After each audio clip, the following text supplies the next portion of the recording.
that's one of the key things, right? Everyone's like, well, how many essay drafts, how many scaffolds should I build? And realistically, in the context of HSC English, the answer is one, okay? If you've got your essay draft based around this concept of conflict, which is a pretty nice concept actually to base anything around, because as you'll probably notice across all of your texts, there's always a conflict.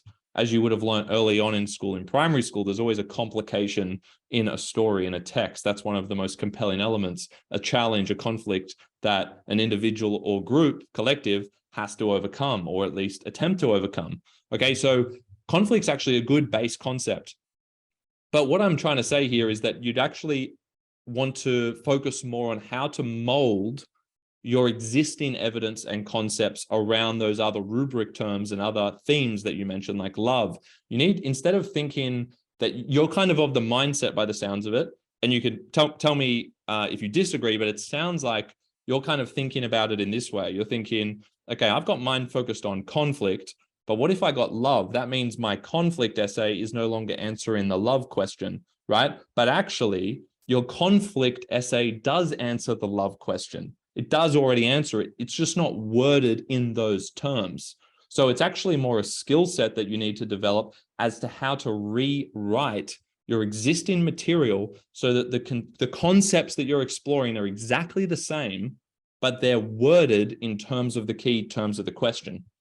Okay, so if you have an essay on conflict, that really is an essay on love. You just need to define how that relates to love. So that's actually a skill set. That's a way of thinking. But make sure that none of you are thinking that, oh, if I get a different theme, I need to rewrite a different essay. I need to use different evidence. No, you don't. As long as you've got really solid evidence to begin with, that certainly fulfills the requirements of a standard essay, right? And it have a good essay to begin with, but it could be definitely around a concept like conflict.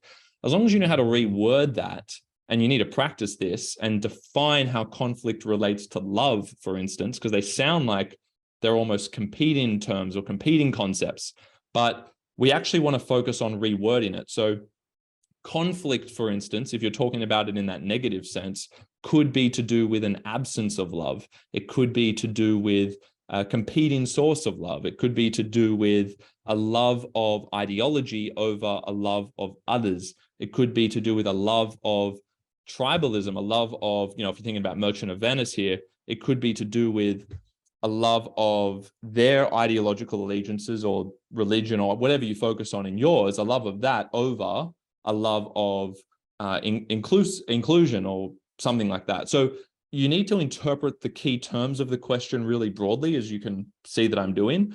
And you need to make sure that you define those key terms in a way that allows you to still preserve the essence of the draft essay that you will have memorized and prepared.